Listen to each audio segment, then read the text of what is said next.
प्रभो श्रीराम भक्त संकटमोचन पवन सुत पंचमुखी हनुमान देवाय नमो नमः। दीपं यदि परं ब्रह्म दीपं यदि जनार्दनः दीपहरतु मे पाप पूजा दीप नमस्तुते। प्रभु पंचमुखी हनुमान देवाय नमो नमः। संसार सुखी रखंतु समस्त श्रद्धालु भक्त मानव को आश्रीपद करंतु कर्म क्षेत्रोन्नति करंतु ग्रहरिष्ठ खंडन करंतु जगतर मंगल करंतु विश्वर कल्याण करंतु आपण कर नाम प्रकाश करंतु सेवकर डाक श्रवण करंतु। प्रभु पंचमुखी हनुमान देवाय नमो नमः।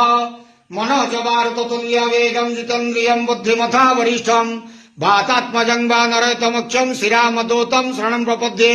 संसार सुखी रखंत आनंदे के वार हरि बोलो। समस्त श्रद्धालु भक्त मानव को आश्रीपद करंत आनंदे के वार हरि बोलो। कर्म क्षेत्रोन्नति करंत आनंदे के वार हरि बोलो। प्रभु पंचमुखी हनुमान देवाय